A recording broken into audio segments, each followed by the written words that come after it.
They say a key is just a piece of brass filed down to push small pins inside a brass cylinder until a line clears and something turns. It's simple mechanics. A child can understand it. But when a key doesn't turn in a lock you've opened every single afternoon for 32 years, mechanics have nothing to do with it. That's when mechanics turn into something else entirely. That's when the world under your feet gives out. My name is Arthur Pendleton. I'm 64 years old. I worked 36 of those years as a senior inspector for the county roads department, which means I spent half my life looking at things people built on top of soil that was always trying to shift underneath them. I know what settling concrete looks like. I know the sound a retaining wall makes right before the first hairline fracture shows up on the surface, that tiny, dry tick sound that most people mistake for a settling joist or a passing dry leaf. You get an eye for stress points over 36 years, the small, silent places where invisible pressure builds up without making a sound until the whole structure comes down at once. I thought I knew my own house the exact same way.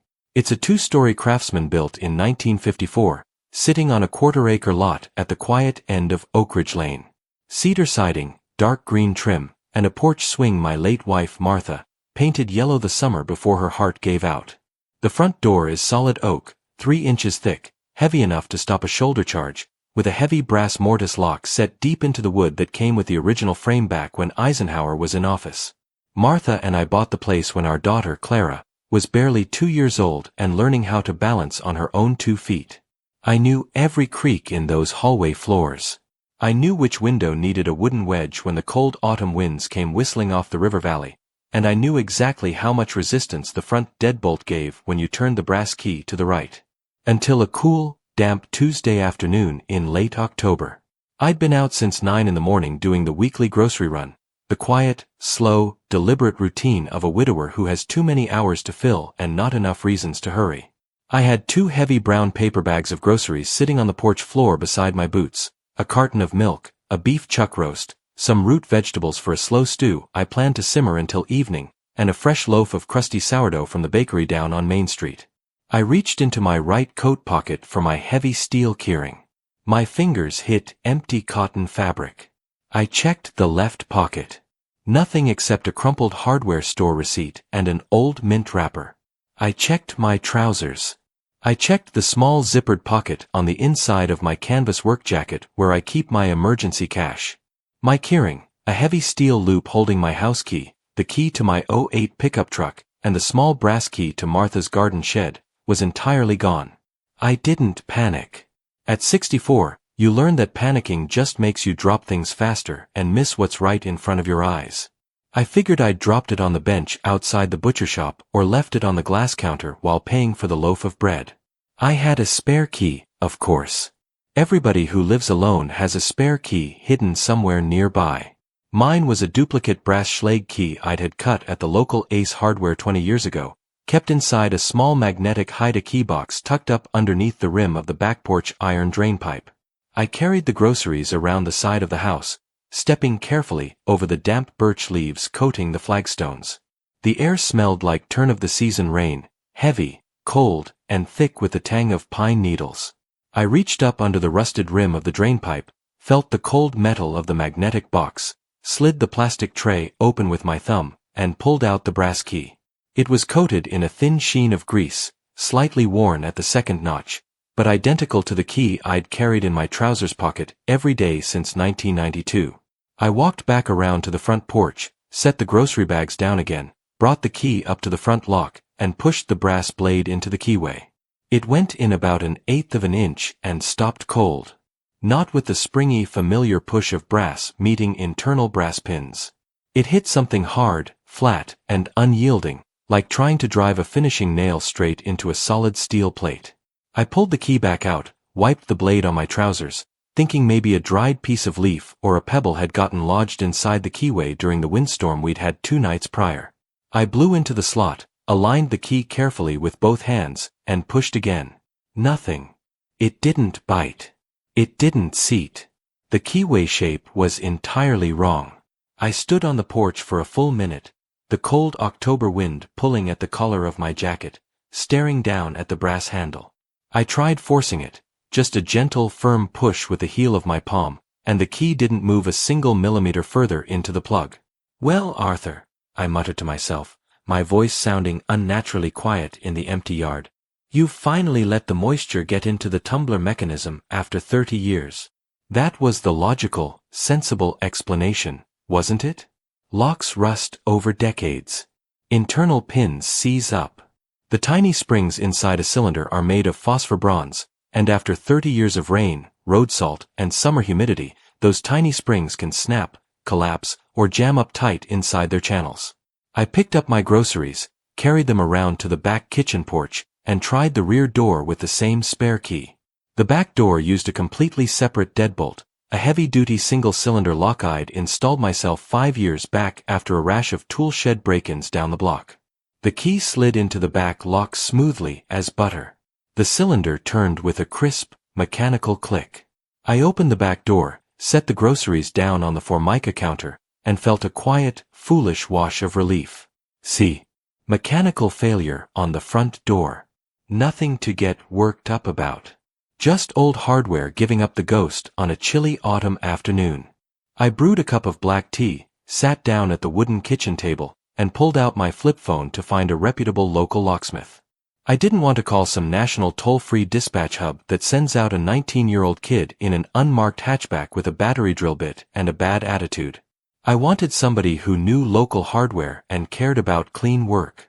I found a listing in the local directory for Miller & Sons Lock and Safe, a family shop 3 miles away over on 5th Street that had been operating since my father was a young man working the rail yards. I dialed the landline number. A man answered on the 3rd ring. Voice like dry gravel being turned over with a flat-head shovel. "Miller's." "Hello there," I said, settling back into the wooden kitchen chair. "My name is Arthur Pendleton over on Oak Ridge Lane. I've got an old mortise lock on my front door that seems to have completely jammed up on me this afternoon. The key won't sit inside the cylinder at all." "Mortise lock, you say?" the man asked, the background noise of key-cutting machines humming faintly over the line. "An original Baldwin or an old Corbin?" "Original Baldwin. Installed when the house was put up in '54. The voice on the other end softened slightly, taking on the tone of an old craftsman hearing about a classic piece of American machinery. "Those old Baldwins are built like tanks, Mr. Pendleton. They don't jam up often unless the side latch binding breaks or somebody forces a foreign object inside the keyway. You got grandkids messing around the porch?" "No kids," I said. "Just me. My daughter lives across town, but she hasn't been over since Sunday dinner." "All right. I'm just wrapping up a rekey job from high school. I can swing by in 20 minutes and take a look at it for you. My name's Ray." "Appreciate it, Ray. I'll be waiting out front." Ray Miller pulled up 22 minutes later in a battered white Ford Econoline van with faded blue block lettering on the side panels. He was a broad-shouldered man in his late 50s, wearing a gray canvas work shirt with his name embroidered in red thread over the pocket, a heavy leather tool belt slung low over his hip bone, and wire-rimmed glasses resting on a nose that looked like it had been broken at least twice in a previous life. He walked up the porch steps, carrying a heavy black aluminum tool case in his right hand. "Mr. Pendleton?" he asked, extending a thick, calloused hand. "Arthur," I said, shaking it firmly. "Thanks for coming out so quickly, Ray." "No trouble at all. Let's see what this old Baldwin is doing." Ray set his tool case down on the porch swing, stepped up to the front door, and took the spare brass key I offered him. He looked at the key first, holding it up to the dim light coming through the overcast sky, examining the cut depths along the blade with a practiced, automatic eye. "Standard Schlage C keyway cut," Ray noted out loud. "Medium wear on the 2nd and 4th pins. Clean factory cut. Should work fine if the cylinder matches." He brought the key up to the lock and attempted to insert it into the keyway. Just like I had 10 minutes prior, the key stopped cold after 1/8 of an inch. Ray didn't try to force it or hammer it. He pulled the key back out instantly, reached into his leather tool belt, and pulled out a small LED penlight and an optician's jeweler loupe. He clicked the penlight on, pressed his eye right up against the brass faceplate, and peered straight into the narrow keyway. He stayed like that for 15 seconds. Then 20. Then 30. He didn't move a muscle. He didn't make a sound. The wind rustled through the oak tree in the front yard, dropping a handful of yellow birch leaves onto the porch steps. "Ray," I asked, breaking the long silence, "is the pin assembly rusted out inside?" Ray didn't answer immediately. He lowered the loop, clicked off his penlight, and stood up straight. He looked at me over the top of his wire-rimmed glasses. His face had gone completely flat. The conversational, easygoing tone he'd used 2 minutes ago was entirely gone. "Mr. Pendleton," Ray said, his voice dropping into a quiet, measured register. "When was the last time you opened this front door with your normal key?" I blinked, thrown off by the odd question. "This morning. Around 8:30. I walked out this door to pick up my newspaper from the driveway, walked back in, made my coffee, and then left for the grocery store around 9 through the back garage door." Ray looked down at the brass lock, then back up at my face. "Sir," Ray said, pointing a thick, grease-stained finger directly at the center of the keyway. "This isn't an old Baldwin cylinder." I stared at him. "What do you mean?" "It's the lock that's been on that oak door since 1954. "The housing is original Baldwin," Ray corrected smoothly, reaching out to tap the ornamental brass escutcheon plate mounted on the oak wood. "The exterior plate is 50 years old. But the core, the actual pin tumbler cylinder sitting inside that housing, is a brand new high-security CX-5 restricted keyway cylinder."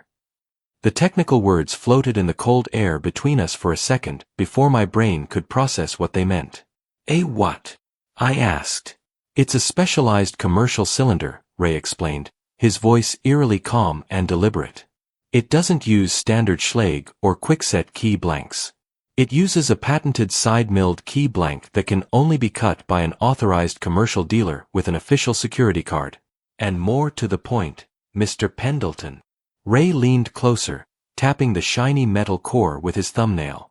"This cylinder was installed yesterday or today. Look at the brass rim around the keyway plug.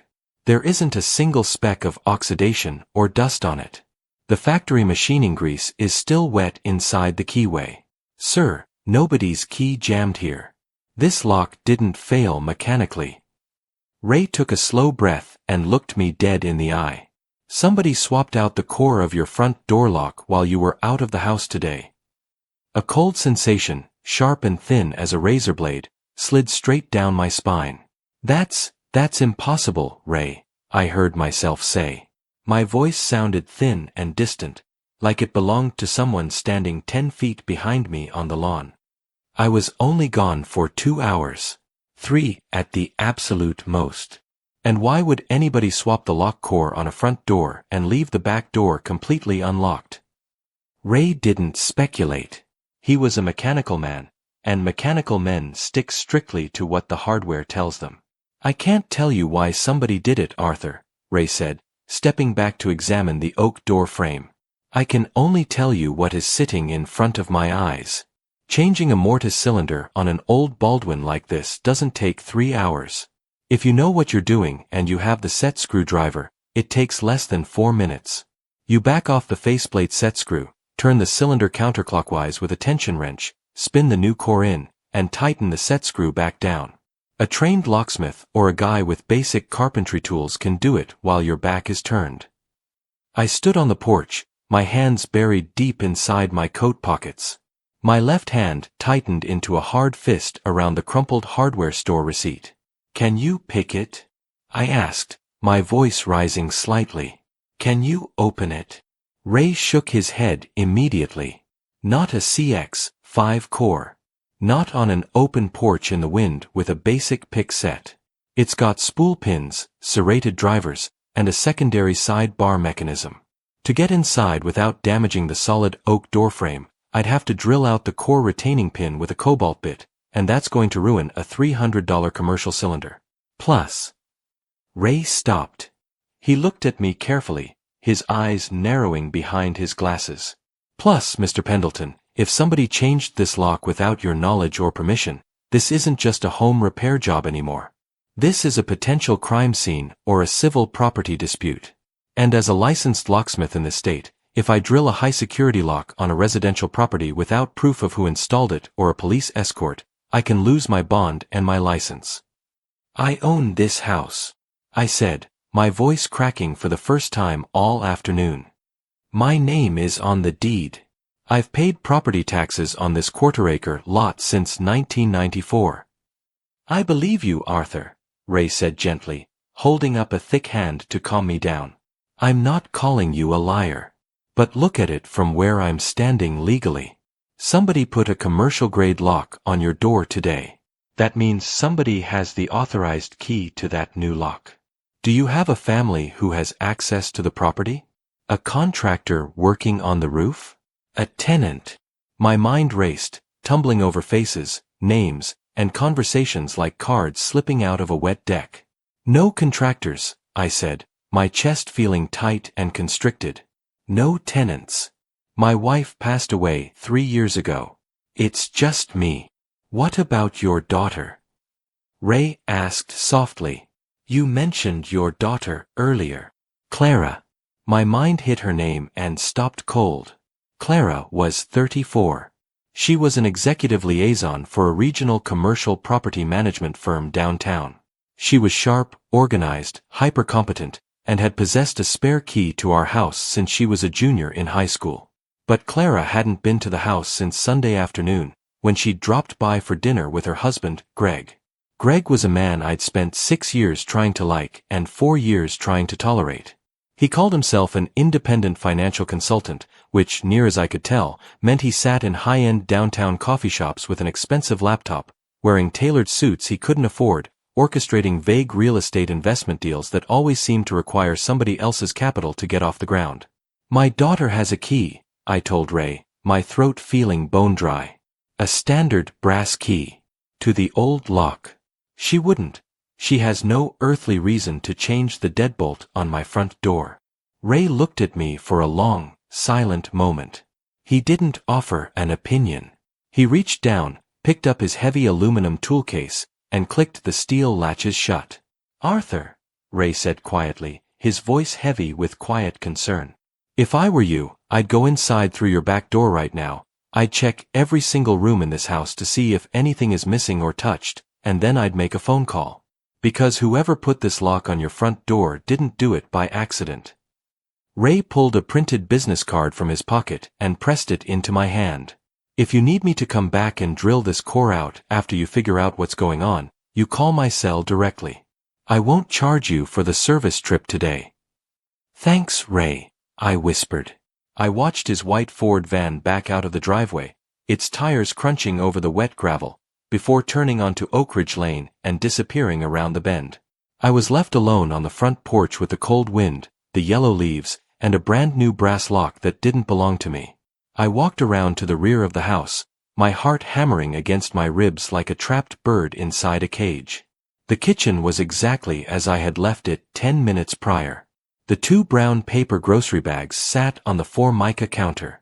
My half-emptied cup of black tea was still steaming slightly in the cool air of the room. I set my coat on the back of a kitchen chair, picked up a heavy wrought iron poker from the fireplace hearth in the living room, and began walking through my own house like an intruder creeping through the dark. I checked the living room first. Martha's polished cherrywood display cabinet was untouched. Her collection of antique silver teaspoons was still lined up neatly in their velvet display tray. The brass mantel clock my father had given me for my 31st birthday was still ticking softly on the hearth shelf. Tick, tack, tick, tack. I moved up the wooden staircase, my bad knee aching with every step, holding the iron poker tight in my right hand. Master bedroom, untouched. The bed was neatly made, Martha's silver-framed photograph resting on the nightstand beside my reading glasses and my Bible. Guest room, empty and quiet. At the far end of the second-floor corridor sat my small home office, the room where I kept my metal filing cabinets, my county tax records, and the small steel fireproof safe tucked inside the floor closet. I walked into the office. The air in the room felt distinctly different. It wasn't something you could see right away. It was a subtle, invisible shift in the environment. The faint smell of rain coming through a window that wasn't quite sealed flush, or the faint, sharp smell of expensive men's cologne that wasn't mine. I stepped up to the floor closet door. It was closed, just as I'd left it that morning. I pulled the louved closet door open.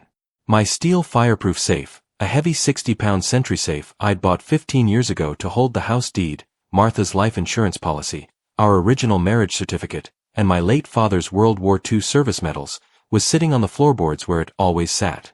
I dropped to my knees, my bad knee grinding painfully against the oak floor. The digital keypad on the front of the safe was dark. I reached out with a trembling index finger and tapped the C button to wake up the circuit board. The digital screen didn't light up with the familiar, friendly green glow. Instead, a small, bright red LED indicator light at the top corner of the keypad blinked 3 times in rapid succession. Blink, blink, blink. I pressed my 6-digit personal code anyway, the numbers of Clara's birthdate, 1-0-2-4-9-2. The lock didn't click. The solenoid didn't fire. The keypad let out a long, high-pitched diagnostic beep, and the small digital screen flashed 4 letters in bright red text. LOCK. Somebody had entered an incorrect master bypass code 3 times in a row, triggering the safe's internal electronic lockout security feature. And the factory reset delay on that specific model was 24 hours. I sat back on my heels in the quiet office, the cold iron poker resting across my lap, staring at those 4 red letters glowing in the dim light of the floor closet. Somebody had been inside my house while I was buying groceries. Somebody had tried to force open my safe. And when they couldn't get into the safe, they had walked out the front door, changed the core of the mortise deadbolt from the outside, and locked me out of my own home. My phone rang inside my coat pocket downstairs. The loud, electronic chime shattered the quiet of the house like a heavy stone thrown through a plate glass window. I stood up, ignoring the sharp flare of pain in my knee, and walked down the stairs, taking them 1 step at a time, until I reached the kitchen chair where my canvas jacket hung. I pulled out the flip phone. The caller ID displayed a name I knew better than my own. Clara. My thumb hovered over the green call button. My breath came short, shallow, and cold in my chest. I pressed the button and brought the phone to my ear.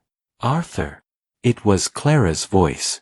But it wasn't the warm, easy voice she used when she called to check on me, or when she asked if I needed anything from the wholesale club downtown. Her tone was sharp, clipped, heavy, and dripping with a strange, forced authority. Hello, Clara, I said quietly, keeping my voice as steady as concrete. Arthur, where are you right now? She asked.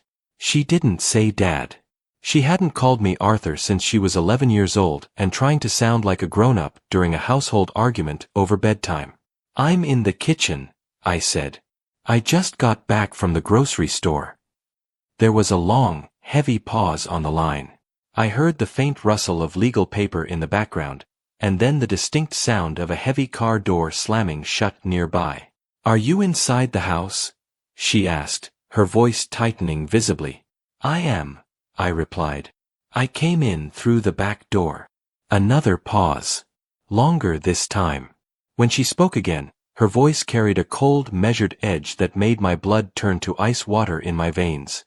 Arthur. Greg and I need you to pack a small bag of personal items and step out onto the porch. We're driving over right now with our attorney. We need to talk to you about the property deed before the county clerk's office closes at 5. The line went dead with a flat, electronic click. I stood in the kitchen, holding the silent phone against my ear for 3 long seconds before slowly lowering my arm. The house around me had suddenly grown very vast, very hollow, and completely cold. Pack a small bag. Step out onto the porch. We're driving over right now with our attorney. The words repeated in my mind, turning over like heavy river stones in a deep current. She hadn't said, Dad, there's been a terrible misunderstanding. She hadn't asked if I was feeling all right. She had addressed me by my first name like a delinquent tenant being formally notified of an impending breach of lease eviction proceeding. I didn't pack a bag.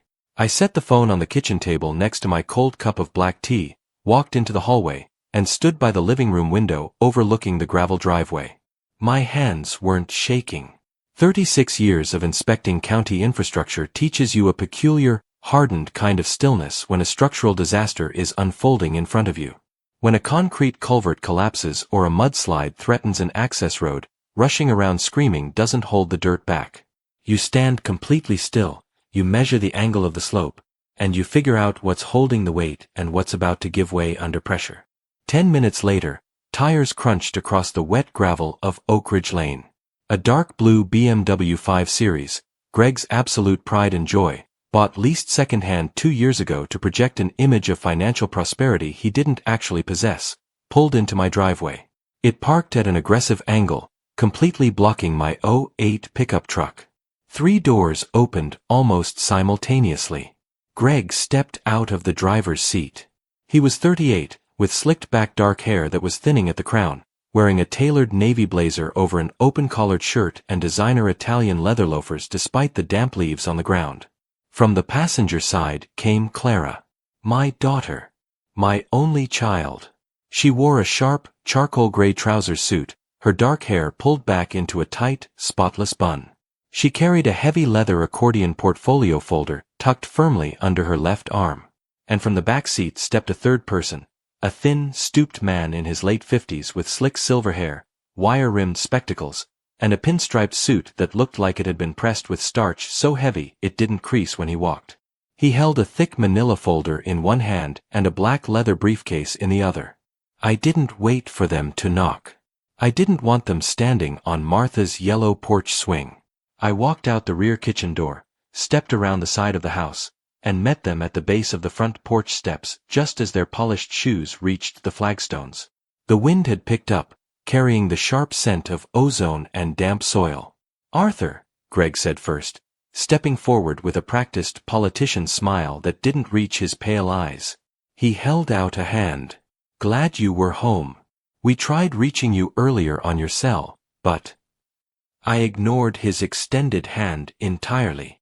I kept my arms folded tight across my chest, my canvas work jacket buttoned up against the chill. "Why did you change the front door lock, Greg?" I asked. The direct question hung in the cold air like a puff of frozen breath. Greg's smile didn't disappear, it just froze into a brittle, stiff mask. He glanced quickly at Clara. Clara stepped forward, her posture rigid as an iron rod. She didn't flinch.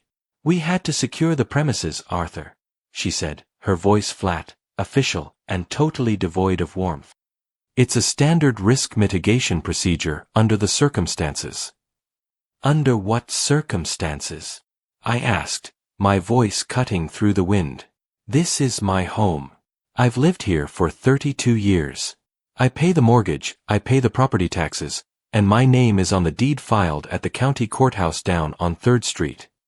The third man, the attorney in the pinstriped suit, stepped forward, clearing his throat with a dry, papery cough. He pulled a silver pen from his breast pocket and tapped the manila folder. "Mr. Pendleton," the attorney said, his voice clipped, dry, and precise.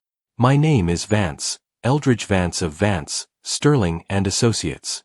I represent your daughter, Clara, and her husband in their capacity as court-appointed emergency conservators of the estate." I stared at him. "Emergency what?" "Conservators," Mr. Vance repeated smoothly, as if he were explaining a parking ticket to an uncooperative tourist. "As of 3 o'clock yesterday afternoon, a petition for temporary emergency guardianship and asset protection was formally filed in the 2nd District Probate Court under docket number 44B. A cold, heavy weight settled into my stomach, dull and sickening. "On what grounds?" I managed to ask. Clara opened her leather portfolio folder, pulled out a stapled set of court documents with a red seal stamped on the cover page, and held it out toward me. I didn't reach out to take it. "You're 64, Arthur," Clara said, her tone carrying that same eerie, practiced cadence. "You've been living alone in this massive house since Mom died 3 years ago.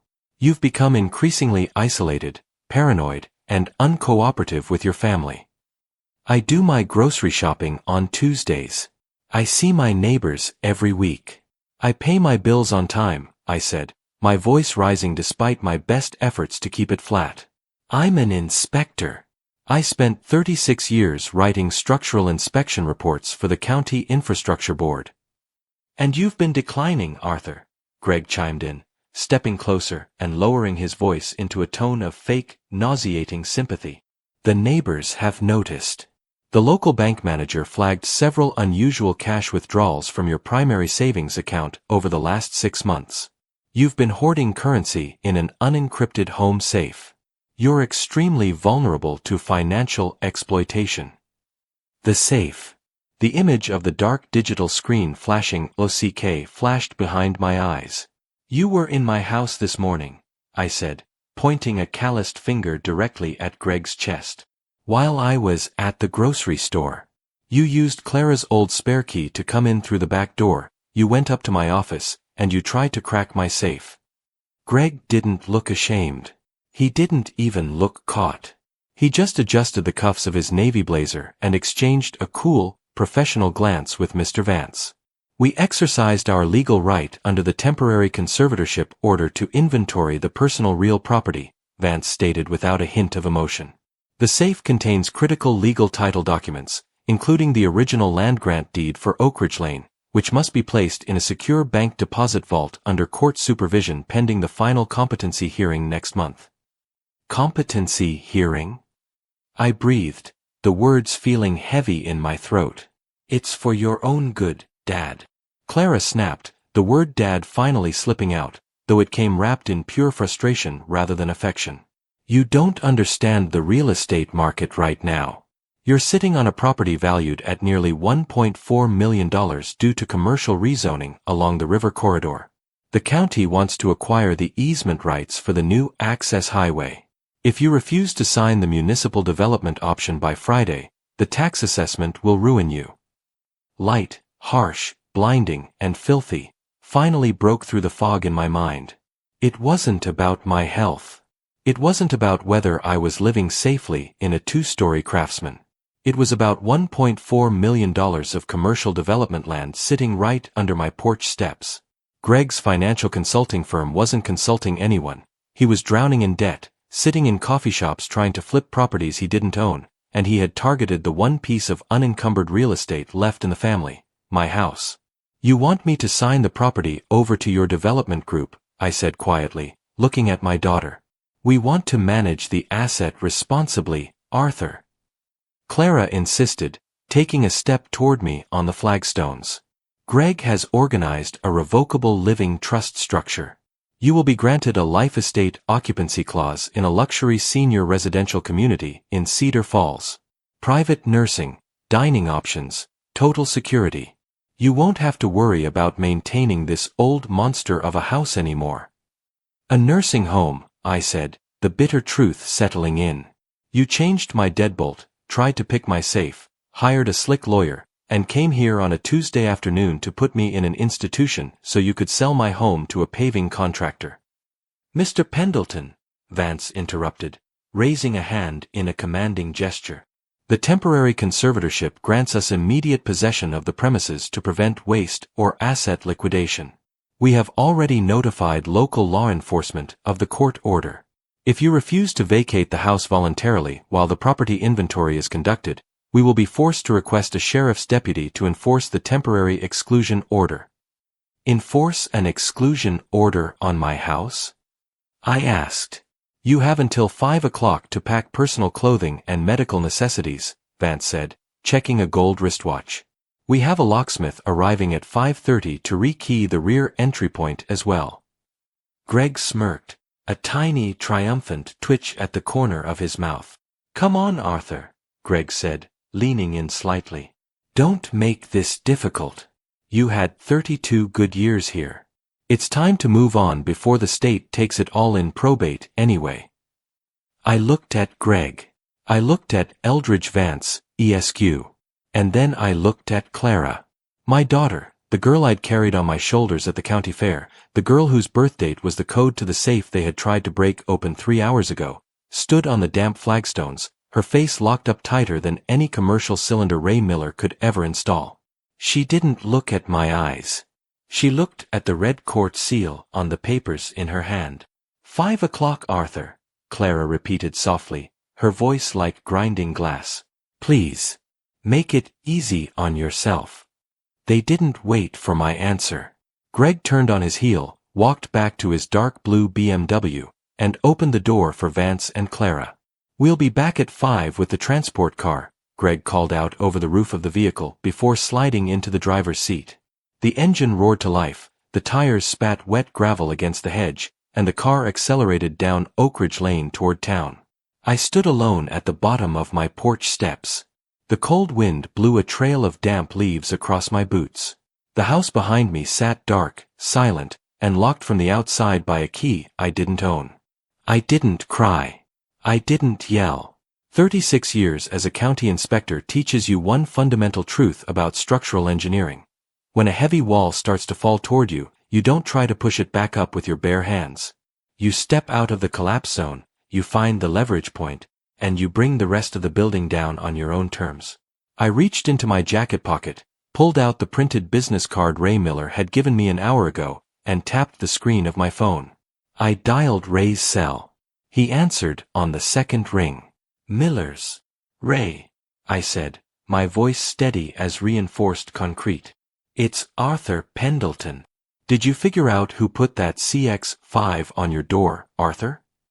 Ray asked. I did, I said. And I need you to do 2 things for me right now. Name it, Ray replied without hesitating. First, I need you to bring your heavy drill rig back over here and destroy that commercial cylinder on my front door. Consider it done, Ray said. And the second thing? I took a deep breath, looking down at the small magnetic Haida key box I was still holding in my left palm. The second thing, Ray, is that I need you to give me the direct phone number for the Retired State Law Enforcement Officers Association, and I need you to ask for Senior Special Investigator Marcus Vance. There was a sudden, sharp silence on the line. Marcus Vance. Ray echoed, his voice dropping an octave. The former head of the Regional Public Corruption Unit? The very same, I said quietly. He happened to be my brother-in-law before my Martha passed. And I think he's going to be very interested to learn what his distant cousin, Eldridge Vance, ESQ, has been doing with court seals down at the probate office. By 3:45 that afternoon, the sun had slipped behind the dark line of oaks bordering Oak Ridge Lane, casting long, gray shadows across the front yard. The temperature dropped 4 degrees in 20 minutes. Ray Miller's white Econoline van pulled into the driveway for the second time that day. He didn't park on the street. He backed the van right up to the front steps, popped the rear double doors, and unbolted a heavy steel portable rig housing a cobalt-tipped carbide drill press. Ray stepped out wearing protective safety goggles and heavy leather work gloves. Behind him stepped another man. He was tall, at least 6'2", with broad, square shoulders, a thick neck, and a cropped head of iron-gray hair. He wore a dark green waxed canvas field jacket, faded denim trousers, and scuffed leather boots. He moved with the slow, deliberate economy of a man who spent 34 years carrying a badge and didn't waste energy on useless motions. Marcus Vance. My late wife Martha's younger brother. Arthur, Marcus said, stepping up to the porch steps and offering a hand that felt like a block of seasoned oak. Marcus, I said, shaking it firmly. I'm sorry to drag you out here on a Tuesday. Don't apologize, Marcus replied, his deep voice grumbling like thunder over a distant ridge. Ray called me from his shop, told me Eldridge's name got brought up on your porch, and I was in my truck before he even finished the sentence. Ray carried the portable drill rig up the steps, set the magnetic base flush against the faceplate of the oak door, and aligned the cobalt bit directly with the central retaining pin of the CX-5 commercial cylinder. This is going to make some noise, Arthur, Ray warned, flipping a toggle switch on the rig's battery pack. It'll take about 40 seconds to eat through the hardened carbide pins. The high-pitched metallic scream of the drill bit biting into hardened steel shattered the afternoon quiet. Sparks showered down onto the brass escutcheon plate, smelling sharply of hot oil and ground brass. Ray kept steady pressure on the handles, his eyes focused through his safety goggles, until a loud, distinct clack echoed from inside the mortise housing. The core snapped free. Ray backed off the drill press, reached into the keyway with a pair of needle-nosed pliers, and pulled out the ruined, smoking cylinder. He held the shredded brass core up to the fading daylight. "She's dead," Ray said smoothly. He reached into his toolcase, pulled out a heavy-duty, solid brass commercial Schlage deadbolt assembly, slid it into the mortise pocket, tightened the set screws with a manual driver, and tested the bolt with a fresh key. The heavy oak door swung open effortlessly with a soft, clean thunk. "There you go," Ray said, handing me 3 freshly cut brass keys attached to a steel ring. "You're back in control of your own front door." "Thanks, Ray," I said. I pulled out my wallet, but Ray held up a thick, gloved hand. "Send the bill to Eldridge Vance's firm," Ray grunted with a faint, grim smile. "I'll write emergency lock reclamation right across the top of the invoice." Once Ray packed his van and drove off, Marcus and I stepped inside the house. I closed the front door behind us, locked the new deadbolt, and led Marcus through the hallway into my small home office at the end of the upstairs corridor. The digital keypad on my floor safe was still dark, displaying those 4 red letters, CK. Marcus dropped onto one knee in front of the closet, adjusting his wire-rimmed reading glasses as he examined the dark keypad. He pulled a small, heavy black leather notebook from his jacket pocket and laid it open on his knee. "They tried entering a master bypass code 3 times, Marcus noted, pointing his thumb at the diagnostic LED. "Eldridge uses a junior paralegal down at his firm named Kevin, a kid who thinks he's an expert in asset recovery because he knows how to read public probate registries. Kevin probably pulled the factory default override list off an internet forum, brought a battery jumper, and tried to crack the solenoid." "Clara gave them my birth date," I said, my voice dropping. "She thought it was the code." Marcus looked up at me, his gray eyes hard as flint. "Clara is swimming in deep water, Arthur. Greg's consulting firm, Apex Horizon Realty LLC, is currently under informal review by the State Bureau of Financial Regulation. They've defaulted on 3 short-term bridge loans totaling nearly $900,000. The lenders are threatening foreclosure suits by the end of the month." I leaned against the wooden edge of my desk, feeling a heavy ache settle behind my ribs. "So they needed $1.4 million fast," I murmured. "They didn't just need the money," Marcus corrected sharply, standing up and dusting off his knees. "They needed clean money. Under the Municipal Corridor Rezoning Act passed by the County Board last spring, an owner-occupied residential property bought out for public infrastructure easement receives a 100% tax-exempt capital gains voucher. But if the owner is declared incompetent or placed under emergency conservatorship before the sale closes." Marcus paused, turning a page in his black leather notebook. "The conservator gets complete administrative discretion to route the sale proceeds into a qualified private development trust. In this case, Greg's trust. They weren't trying to help you, Arthur. They were using a rubber stamp probate filing to convert your home into Greg's debt bailout vehicle before his creditors seized his cars and bank accounts." I sat down heavily in my swivel chair, staring at the framed photograph of Martha resting on my desk. "And Eldridge Vance?" I asked. "How does a court attorney get involved in a scam like this?" "Eldridge is my second cousin on the Vance side," Marcus said, his tone dripping with quiet contempt. "He's a disgrace to the family name. He's been operating on the fringes of probate court for 15 years, targeting elderly widowers, filing ex parte emergency conservatorship petitions before non-presiding magistrate judges on Monday afternoons when the court dockets are jammed, and getting temporary administrative orders signed before the property owner even knows a hearing took place." "Is it legal?" I asked. "It's a loophole," Marcus grunted. "An abuse of the emergency protection statutes designed for actual dementia patients or abandoned properties. It works because 90% of the folks they target panic, pack a bag, move into a facility, and let the lawyer handle the paperwork. By the time a full competency hearing happens 3 months later, the house is already demolished, the land is sold, the money is inside a trust, and the case gets dismissed as moot." Marcus tapped his pen against the open notebook. Except Eldridge didn't realize who he was dealing with today. He thought he was pushing over an old roads inspector who would sit on his porch and cry. I looked at Marcus. So how do we stop them? They said they were coming back at 5 o'clock with a transport car and a sheriff's deputy. Marcus pulled a silver pocket watch from his vest, popped the latch, and checked the time. It's 4:15, Marcus said calmly. We have 45 minutes. And we aren't going to hide, Arthur. We're going to set a trap. For the next half hour, my home office turned into an operational command center. Marcus didn't call the local police dispatch. Instead, he made 3 direct private calls from his encrypted cell phone. The first call went to Judge Beatrice Holbrook, the chief presiding judge of the 2nd District Probate Court, a woman Marcus had known for 25 years since his days running public corruption task forces. Beatrice, Marcus said into the receiver, stepping over to the window. I'm sitting in Arthur Pendleton's house on Oak Ridge Lane. Cousin Eldridge just filed a fraudulent ex parte emergency conservatorship under docket 44B using a stamped signature from Magistrate Miller's clerk. Yes, the $1.4 million municipal easement parcel.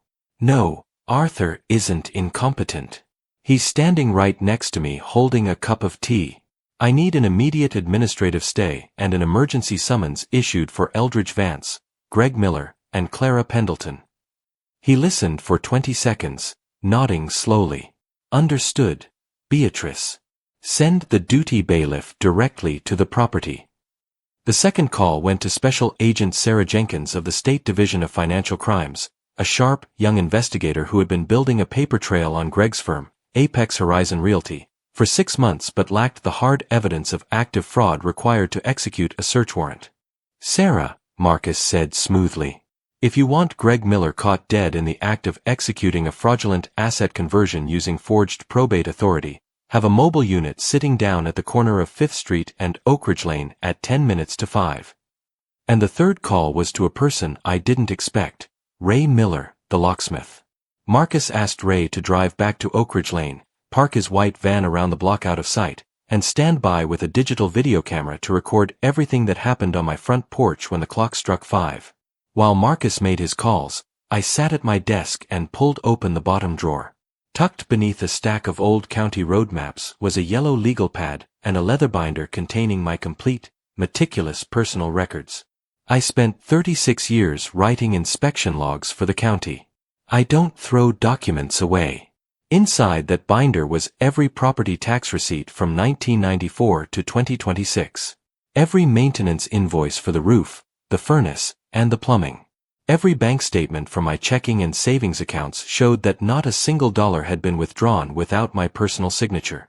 And, most importantly, a certified copy of the Pendleton Family Revocable Land Trust Agreement, a document Martha and I had drafted 10 years ago with a top-tier estate firm downtown.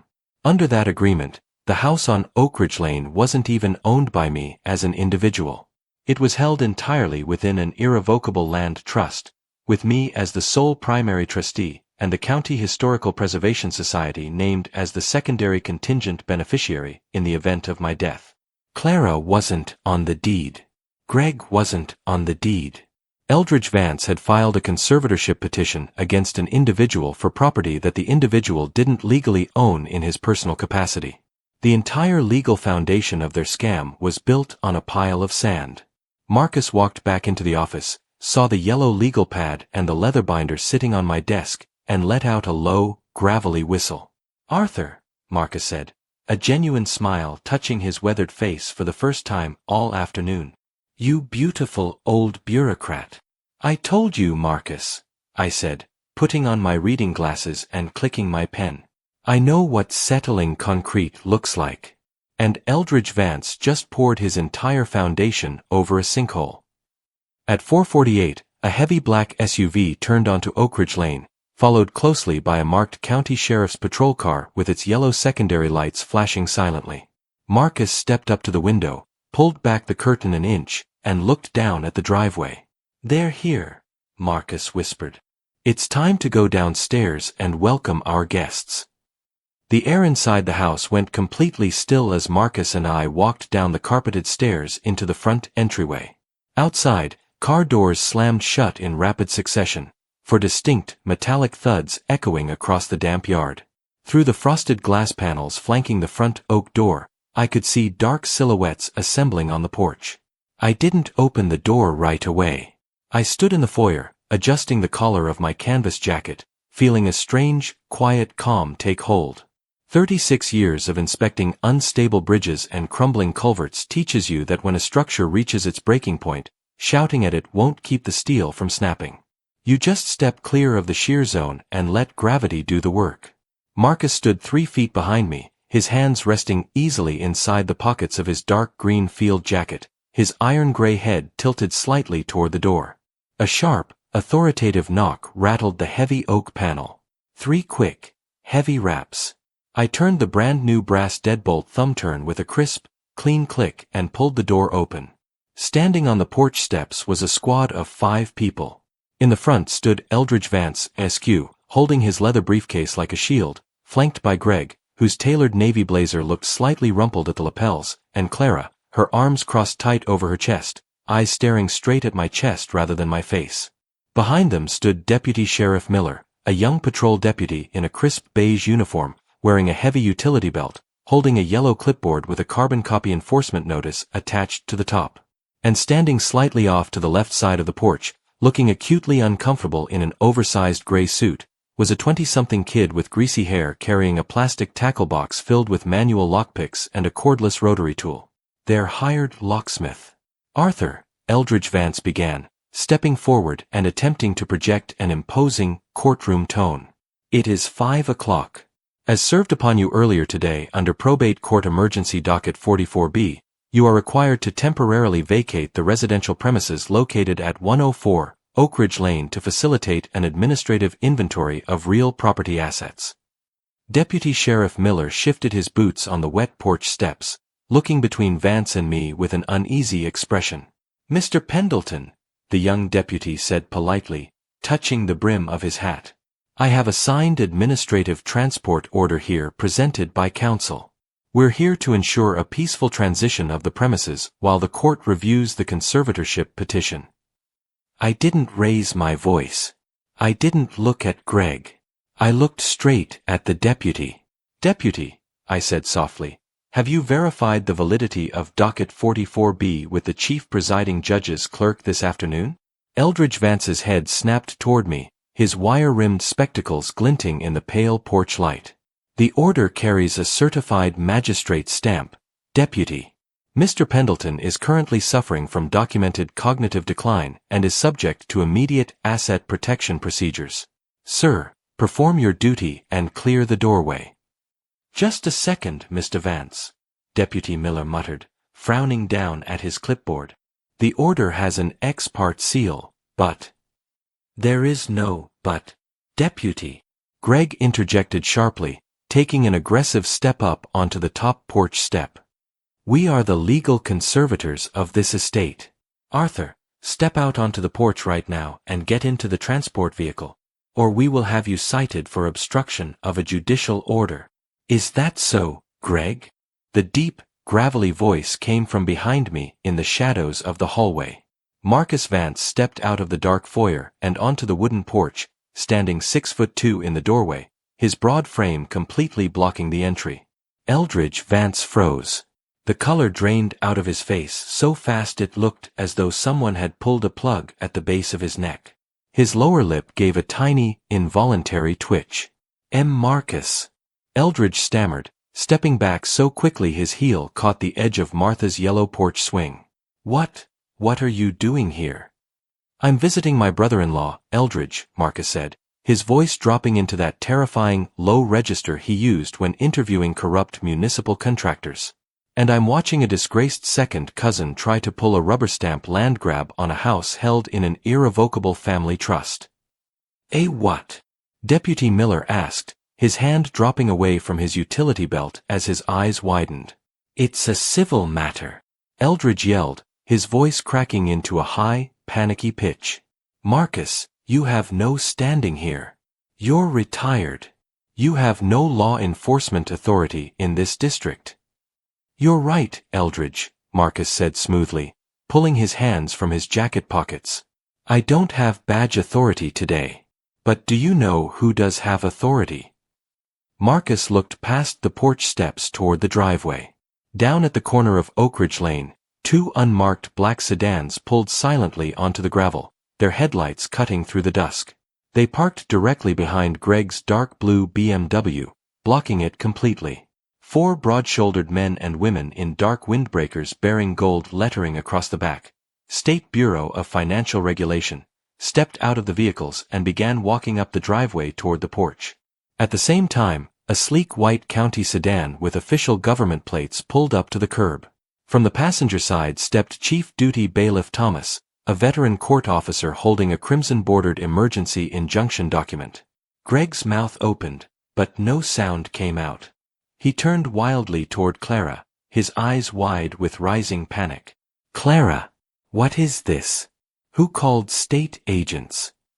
Clara stood frozen on the flagstones, her face pale, staring at the state investigators advancing up the walkway. Chief Duty Bailiff Thomas marched straight up the porch steps, stepping right past Eldridge Vance, and handed the crimson-bordered document directly to Deputy Sheriff Miller. "Deputy," Bailiff Thomas announced in a loud, clear voice that echoed across the quiet neighborhood. "By order of Chief Presiding Judge Beatrice Holbrook of the 2nd District Probate Court, docket number 44B is hereby stayed, suspended, and stricken from the record due to material misrepresentation and fraudulent ex parte filing."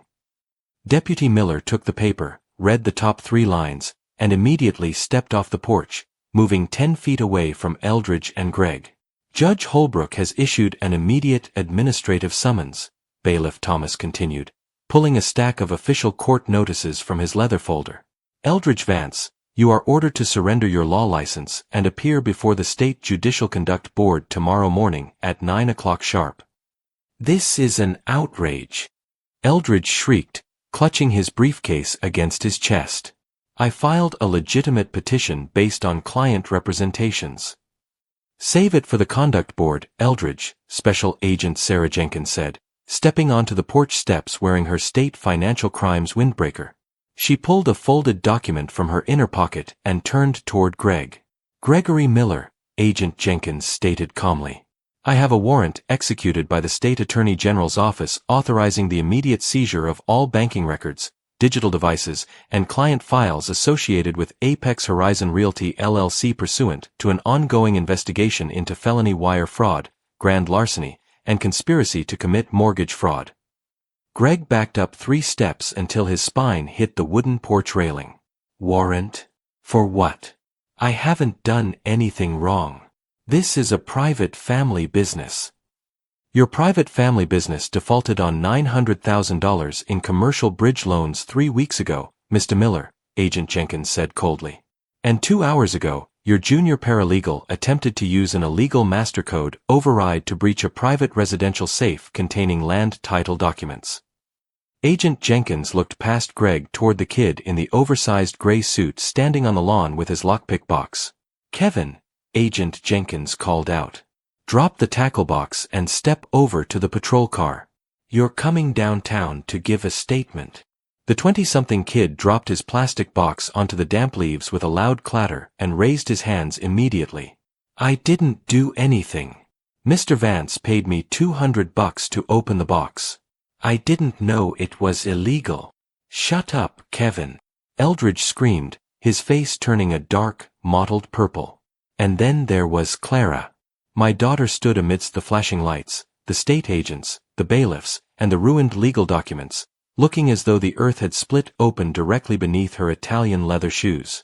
She looked up at me, standing in the doorway of the house where she had grown up, next to the oak door with its brand-new brass lock, and her lips trembled. "Dad," she whispered. The word came out tiny, frail, and completely broken. "Not Arthur." "Dad." "Don't," I said. My voice was low, flat, and absolute. It carried 36 years of inspecting cracked concrete that could no longer hold weight. "You brought a crooked lawyer and a lockpicker to my house while I was buying groceries," I said, looking her straight in the eye. "You tried to crack your late mother's safe using your own birthday as the code.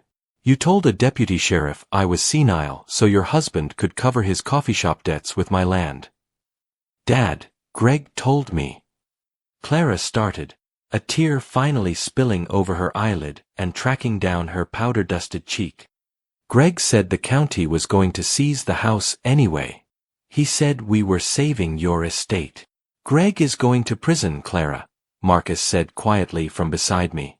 And if you don't step over to Agent Jenkins right now and start telling the complete truth about who forged those ex parte signatures, you're going to be sitting in the same courtroom wearing the same orange jumpsuit. Clara looked at Greg. Greg didn't look back at her. He was already leaning against the porch railing, surrounded by 2 state agents who were systematically pulling his leather wallet, his cell phone, and his car keys from his navy blazer. He lied to me, Clara sobbed, her composure completely shattering as she dropped her leather portfolio folder onto the wet flagstones. He said it was just a temporary trust structure. Tell it to the investigator, Clara, Agent Jenkins said gently, taking her by the elbow and guiding her down the porch steps toward the unmarked sedan. Within 15 minutes, the driveway cleared out. Eldridge Vance was escorted away in the front seat of Deputy Miller's patrol car, staring blankly out the window. Greg Miller was handcuffed and placed in the back of the State Financial Crimes Unit. Clara was led into a separate sedan to be taken in for formal questioning. The dark blue BMW remained parked at an angle in my driveway, its driver's door left wide open, its radio still softly humming a jazz tune through the dashboard speakers until Agent Jenkins leaned in and switched off the ignition. The quiet of Oak Ridge Lane returned slowly, like water settling after a heavy stone is dropped into a pond. Ray Miller pulled his white van up from around the block, stepped out holding his digital video camera, and nodded at Marcus and me. Got every frame of it on 4K digital, Marcus, Ray said, tapping the memory card slot. From the moment Eldridge tried to threaten the deputy to the second the bailiff served the stay order. Good man, Ray, Marcus said, handing him a $50 bill. Buy yourself a steak dinner tonight. Marcus and I were left standing on the porch steps under the yellow light. The rain had finally started to fall, a soft, steady autumn drizzle that rustled through the oak trees and washed the ground metal shavings off the brass faceplate of my front door. I reached into my pocket, pulled out one of the 3 fresh brass keys Ray had given me an hour ago, pushed it into the new Schlage cylinder, and turned it. The bolt slid into the frame with a crisp, perfect, mechanical click. I looked at Marcus. Come on inside, Marcus, I said quietly, opening the heavy oak door. I'll pour us a fresh cup of tea, and then we're going to open that safe the right way. The quiet that returned to Oak Ridge Lane after the last taillights vanished was a completely different kind of quiet. It wasn't the heavy, anxious stillness of the morning, nor was it the sharp, mechanical tension of Ray's drill press biting into hardened brass. It was the deep, resonant silence of a winter storm that had finally spent its wind. Marcus and I walked back through the foyer, leaving the rainy dusk behind us. I turned the brass deadbolt, click, and hung my canvas work jacket on the wooden peg beside the door. In the kitchen, the groceries I'd bought 8 hours ago were still sitting on the Formica counter. The sourdough loaf was cold, the carton of milk had sat out long enough to sweat small beads of moisture across its cardboard surface. I set the beef roast in the refrigerator, filled the electric kettle, and set 2 heavy ceramic mugs on the wooden table. You want a splash of rye in that tea, Marcus? I asked, my voice echoing slightly in the high-ceilinged room. Arthur, Marcus said, pulling out a chair and sitting down with a long, weary sigh that seemed to drain 30 years of policing right out of his shoulders. I'd be deeply offended if you didn't. I pulled a bottle of 10-year-old rye from the pantry cupboard, a bottle Martha had bought me for our 30th wedding anniversary, poured a generous shot into both mugs, and topped them off with boiling water. We sat across from each other in silence for a long time, the steam rising between us, watching the rain streak the dark glass of the kitchen window. How long do you think Eldridge has been running that ex parte conservatorship scam? I asked softly, taking a slow sip of the hot, amber liquid. Marcus set his mug down on the table, turning it slowly between his thick palms. At least 4 years, Arthur. Agent Jenkins told me while they were pulling Greg's files that they found evidence of 6 other residential properties. All elderly homeowners living alone. All prime parcels along municipal easement corridors. Eldridge would file the emergency conservatorship petition on a crowded afternoon. Greg's shell company would step in as the court-approved asset manager, and before the families even realized what court docket they were on, the titles were transferred into private development trusts. And the owners? I murmured. Assisted living facilities across state lines, Marcus grunted, his jaw tightening under the kitchen light. Paid for out of the initial land sale proceeds, while Greg and Eldridge pocketed the commercial development markup. It was a machine, Arthur. A clean, quiet machine that relied entirely on people being too embarrassed, too confused, or too heartbroken to fight back. He looked up at me, his sharp gray eyes softening just a fraction. They thought you were an easy target because Martha died 3 years ago and you spent your days tending your garden and buying stew meat on Tuesdays. They forgot that 36 years of inspecting county infrastructure doesn't just teach you how to read concrete, it teaches you how to keep meticulous records. I looked down at my hands, calloused, spotted with age, but steady. I didn't keep those records to fight my daughter, Marcus. I whispered, the words heavy and bitter in my mouth. I kept them because Martha loved this house. Every floorboard, every window frame, every coat of yellow paint on that porch swing. I kept those records to honor what we built here. Marcus didn't offer cheap comfort. He knew better. He reached across the wooden table, gave my forearm a firm, heavy squeeze, and stood up. Come on, Marcus said quietly. Let's go open that safe. We walked back up the carpeted stairs to my small home office. The room was shadowed now, lit only by the amber glow of the desk lamp I'd switched on hours earlier. The floor closet door stood open. On the dark floorboards sat the heavy steel Sentry safe. The digital keypad was still locked, displaying those 4 static, red letters, OCK. The diagnostic lockout timer resets 24 hours after the 3rd failed attempt, I noted, kneeling down on my good knee. Or you use the mechanical override key, Marcus finished, reaching into his field jacket pocket and pulling out a small, flat steel key with a serial number stamped along its spine. I looked at him in surprise. Where did you get that? Ray Miller, Marcus replied with a faint grin. When he was up here earlier checking the doorframe, he recognized the safe model. He had a master mechanical bypass blank in his van from a bank repossession job last year. He cut it for you while I was on the phone with Judge Holbrook. Marcus handed me the small steel key. I pushed the key into the hidden mechanical lockway tucked behind the digital keypad logo plate. I turned it 90 degrees to the left. Click. A heavy, mechanical solenoid released inside the doorframe with a deep, metallic thud. I grasped the heavy steel handle, lifted it upward, and pulled the door open. Inside the dark, felt-lined interior sat the quiet, organized remnants of a lifetime. I pulled out the items one by one, laying them carefully across the hardwood floor. First came the original yellowed paper deed to 104, Oak Ridge Lane, dated October 14, 1994, bearing my name and Martha's name written in elegant, dark blue fountain pen ink. Second came the certified copy of the Pendleton Family Revocable Land Trust Agreement, intact, unblemished, legally binding, and completely inaccessible to Greg Miller's creditors. Third came Martha's life insurance policy, her silver-embossed marriage certificate, and a velvet-lined wooden box containing my late father's World War II Bronze Star Medal. And tucked into the very back corner of the bottom shelf was a small, dusty leather-bound photo album I hadn't opened since the winter Martha passed away. I picked up the album, sat back against the wooden leg of my desk, and opened the cover. On the first page was a color photograph taken in the summer of 1998. It showed a 6-year-old girl with dark, unruly pigtails, wearing a yellow sundress, sitting on the porch swing outside. She was laughing, her mouth missing 2 front teeth, holding a melting strawberry ice cream cone in one hand while reaching up to hold the hand of a younger, darker-haired man standing beside her. Me, 32 years old, wearing my county inspector's hard hat, smiling down at my daughter with a look of pure, uncomplicated devotion. I stared at that photo for a long time while the rain tapped against the office windowpane. She knew the code was her birthday, I said, my voice barely audible in the quiet room. When Greg told her to open the safe, she didn't even hesitate.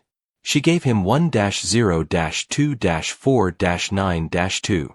She thought that because I loved her, because I'd used her birth date as the lock code for 15 years, that it meant the safe belonged to her. Marcus stood in the doorway, leaning against the frame, his arms crossed over his chest. A lock doesn't care why you turn the key, Arthur, Marcus said gently. It only cares if the cut matches the pin.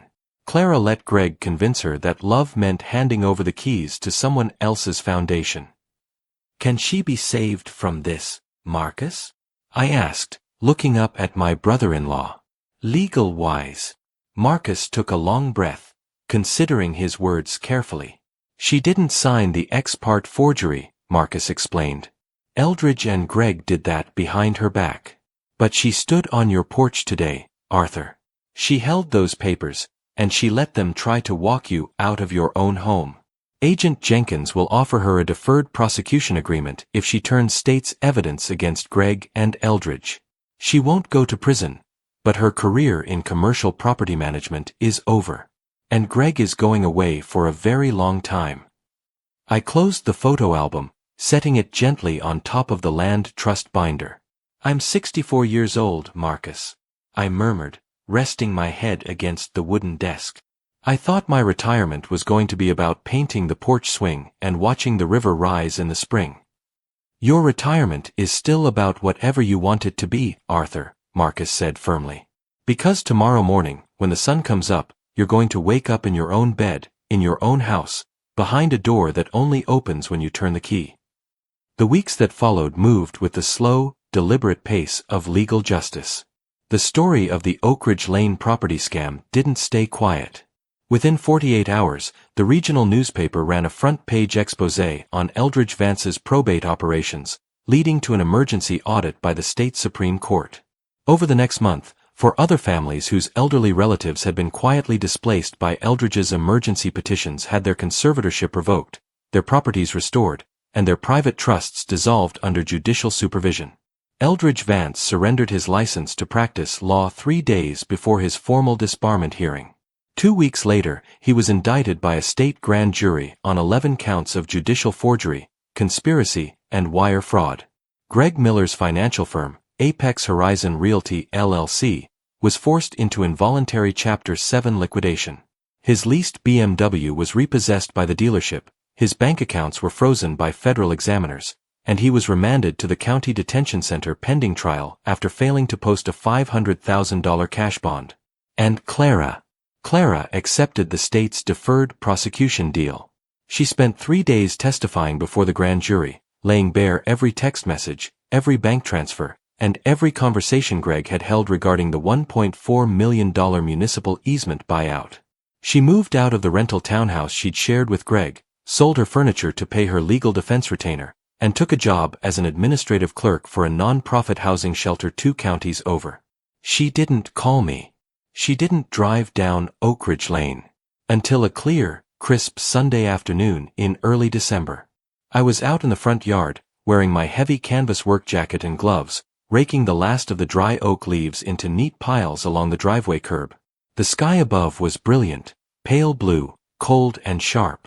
A modest gray sedan, a rental car, pulled up to the curb and stopped. The driver's door opened, and Clara stepped out. She didn't wear a sharp charcoal suit or designer shoes today. She wore plain denim trousers, a thick knitted wool sweater, and a simple coat. She looked thinner than she had in October, her hair pulled back into a loose ponytail, her face pale and lined with exhaustion. She stood by the rear bumper of the sedan, holding a small cardboard box in both hands, watching me across the lawn. I stopped raking. I rested both hands on the wooden handle of the rake, feeling the cold air fill my lungs. We stood like that for 30 seconds, 20 yards apart, the quiet neighborhood stretching out around us.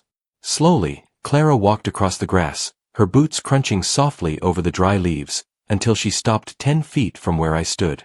She set the cardboard box down on the grass. "Hello, Arthur," she said. Her voice was thin, raspy, and stripped of every bit of corporate polish. "Hello, Clara," I replied quietly. She looked at the front porch, at the solid oak door, at the polished brass plate, and at Martha's yellow porch swing hanging still in the winter air. "I brought your things," Clara said, pointing a trembling hand toward the box. The personal photos Greg had taken from the office bookshelf while you were at the store that morning. And Mom's silver teaspoon set that he'd packed into his car trunk before the bailiff arrived. I looked at the box on the lawn. Thank you. Clara swallowed hard, her throat working as tears welled in her dark eyes, brimming over the lashes. She didn't wipe them away. I'm not here to ask for money, Arthur, she whispered, her voice cracking on the syllables. And I'm not here to ask you to forgive me. I know what I did. I stood on your porch, and I let that man call you incompetent in front of a police officer. I looked at my daughter, the girl I'd taught to ride a bicycle down this very driveway, the girl whose scraped knees I'd bandaged on the kitchen table, the girl who had let greed and fear turn her into a stranger on my own front lawn. Why, Clara? I asked. It wasn't an angry question. It was the quiet, fundamental inquiry of a father trying to understand how a bridge had collapsed under its own weight. Why didn't you just come to me and say Greg was drowning? Clara looked down at her boots, her shoulders shaking under her heavy coat. Because I was ashamed, she sobbed, putting her hands over her face. Greg kept saying we were going to lose everything, our reputation, our apartment, our future. He said you had millions sitting in land value that you weren't using. He made it sound like we were just taking what was going to be ours eventually anyway. And I was so afraid of being broke, Arthur. I was so afraid of failing that I let myself believe him. I stood on the lawn, the cold wind pulling at my collar, listening to my daughter cry in the quiet afternoon air. 36 years as a county inspector teaches you that when a heavy structure falls, you can't just glue the broken pieces back together and pretend the crack isn't there. The concrete is fractured. The load-bearing capacity is changed forever. But a foundation, a real, deep, seasoned foundation poured over decades of hard soil, doesn't vanish just because the walls above it blew away in a storm. I set the rake down against the trunk of the oak tree. I walked across the lawn, picked up the cardboard box containing Martha's silver spoons and old photos, and looked at Clara. The house is still held in the Pendleton Family Land Trust, Clara, I said softly, my voice steady in the cold air. It will always be held in trust. It won't be sold to a paving contractor, and it won't be used to pay off a gambler's debts. Clara wiped her face with the back of her sleeve, nodding slowly, her eyes cast down. I know. I'm 64 years old, I continued, holding the heavy cardboard box against my chest. I'm going to live in this house for as long as my knees let me walk up those stairs. And when I'm gone, the Historical Preservation Society will turn this lot into a public park so the neighborhood kids have a place to play under these oak trees. I paused, taking a deep, cold breath. In the meantime, Clara, the back door is still unlocked on Sunday afternoons. And I still make enough stew for two. Clara looked up at me, her eyes wide, raw, and completely disarmed. She didn't laugh. She didn't smile. She just let out a long, ragged breath that turned to white mist in the freezing air. Thank you, Dad, she whispered. She didn't try to hug me. She didn't try to push past the boundary we both knew was sitting between us now like a fresh concrete curb. She turned on her heel, walked back across the lawn to her gray rental sedan, opened the door, and drove away down Oak Ridge Lane. I stood on the front lawn for a long time, watching her car turn the corner at 5th Street and disappear. Then I carried the cardboard box up the porch steps, walked into my warm house, set Martha's silver spoons back in their velvet display tray on the living room mantel, and walked out front to finish raking my leaves.